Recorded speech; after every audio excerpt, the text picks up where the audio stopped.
કોઈ પણ પાક હોય વધારે ગ્રોથ થઈ ગયો હોય ને આપણે એમાં જઈ નથી શકતા તો એગ્રીવનનું જે ડ્રોન આવે છે કુશક 2i આ ડ્રોનથી છંટકાવ કરો અને સુરક્ષિત રીતે આપણે પરિણામ મેળવો. ડ્રોન લેવા માટે આજે જ સંપર્ક કરો.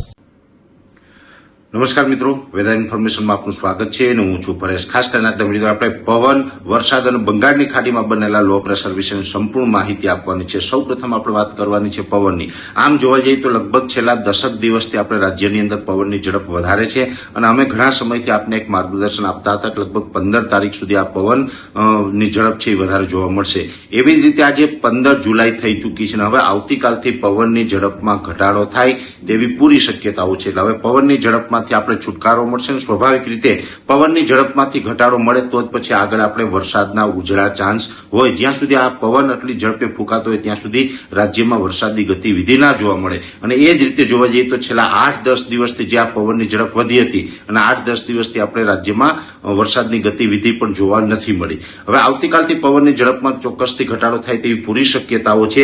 એ સાથે અત્યારે અરબ સાગરમાં પણ કરંટ આવ્યો છે, મોન્સૂન ઓફશોર ટ્રફ સક્રિય થયો છે અને બંગાળની ખાડી ની અંદર એક લો પ્રેશર બની રહ્યું છે.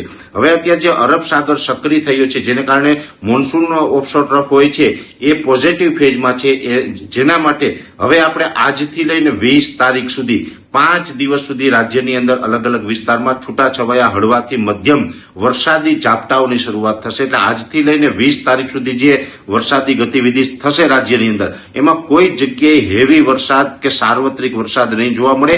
છૂટાછવાયા વરસાદ હશે અને એની અંદર માત્ર છૂટાછવાયા ઝાપટાથી લઈને મધ્યમ ઝાપટા, અમુક જગ્યાએ ભારે ઝાપટા, બાકી કોઈ જગ્યાએ સાર્વત્રિક કે વધારે વરસાદ પડે તેવી અપેક્ષાઓ હજુ આપણે રાખવાની નથી. કેમ કે હવે મોન્સૂન ઓફશોર ટ્રફ સક્રિય થયો છે જેને કારણે આ ઝાપટા પડવાના છે. અને જ્યારે બંગાળની ખાડીની અંદર જે લો પ્રેશર સિસ્ટમ અત્યારે જે ડેવલપ થઈ રહી છે આ લો પ્રેશર સિસ્ટમ છે એ ગુજરાત તરફ આવવાની નથી. કેમ કે એ લો પ્રેશર સિસ્ટમ છે એ ઉત્તર ભારત તરફ જશે, જેને કારણે બિહાર હોય, યુપી છે, દિલ્હી, હરિયાણા, પંજાબ આ વિસ્તારોની અંદર વરસાદનો લાભ મળશે. એટલે અત્યારે જે બંગાળની ખાડીની અંદર જે સિસ્ટમ બની રહી છે એ સિસ્ટમનો લાભ ગુજરાતને મળવાનો નથી. અત્યારે જે 15 થી 20 તારીખ વચ્ચેનું જે આ ઝાપટાનું આપણું ઘણા સમયથી અનુમાન હતું એ ઝાપટા છે મોન્સૂન ઓફશોર ટ્રફને કારણે જોવા મળશે. તો ગુજરાતની અંદર સાર્વત્રિક વરસાદનો રાઉન્ડ ક્યારે, જો એની વાત કરવા જઈએ તો અત્યારે જે લો પ્રેશર બની રહ્યું છે એ તો ઉત્તર ભારત તરફ નીકળવાનું છે, એનો લાભ નથી મળવાનો. પણ આ જે લો પ્રેશર નીકળી જશે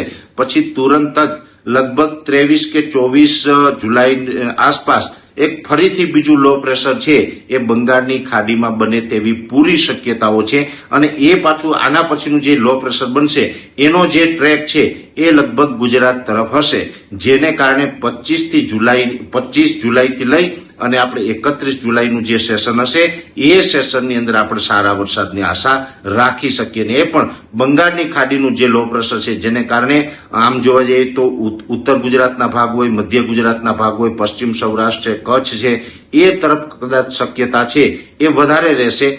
સૌરાષ્ટ્રના જે બીજા દક્ષિણ સૌરાષ્ટ્ર હોય અથવા તો જે ભાવનગરના વિસ્તાર હોય, દક્ષિણ ગુજરાતના વિસ્તાર હોય એમાં વરસાદનું પ્રમાણ છે એ ચોક્કસથી જોવા મળે પણ કદાચ ઓછું પણ જોવા મળી શકે. જ્યારે ઉત્તર ગુજરાત હોય કે મધ્ય ગુજરાત હોય, કચ્છ હોય, પશ્ચિમ સૌરાષ્ટ્રના ભાગોની અંદર હોય એમાં કદાચ સારું એવું વરસાદનું પરફોર્મન્સ જોવા મળી શકે. જોકે આ જે સિસ્ટમ છે હજુ ડેવલપ નથી થઈ. ડેવલપ થશે એટલે અમે સતત નજર રાખશું કયા વિસ્તાર ઉપરથી પસાર થશે, કયા વિસ્તારને વધુ લાભ આપશે એ તો આવનારા સમયમાં ખ્યાલ આવશે. પણ અત્યારે જે ટ્રેક બતાવી રહ્યા છે એ ટ્રેક મુજબ અમને આ પ્રકારનું ચિત્ર દેખાઈ રહ્યું છે. ખાસ કરીને જોવા જઈએ જ્યારે અરબ સાગરની સિસ્ટમ હોય ત્યારે દક્ષિણ સૌરાષ્ટ્રથી લઈને દક્ષિણ ગુજરાતના વિસ્તારોને વધારે વરસાદનો લાભ મળતો હોય, જ્યારે બંગાળની ખાડીની સિસ્ટમ હોય ત્યારે ઉત્તર ગુજરાત, મધ્ય ગુજરાત, કચ્છ અને પશ્ચિમ સૌરાષ્ટ્રને સારા વરસાદનો લાભ મળતો હોય.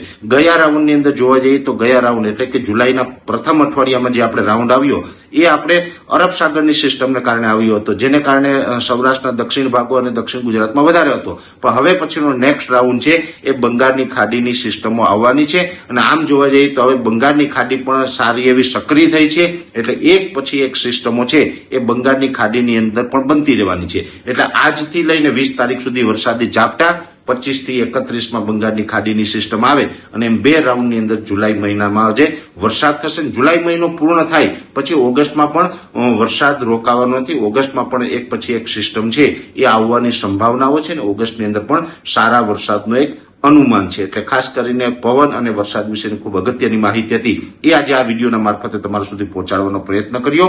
વિશેષ માહિતી છે નેક્સ્ટ વિડીયોમાં આપવામાં આવશે.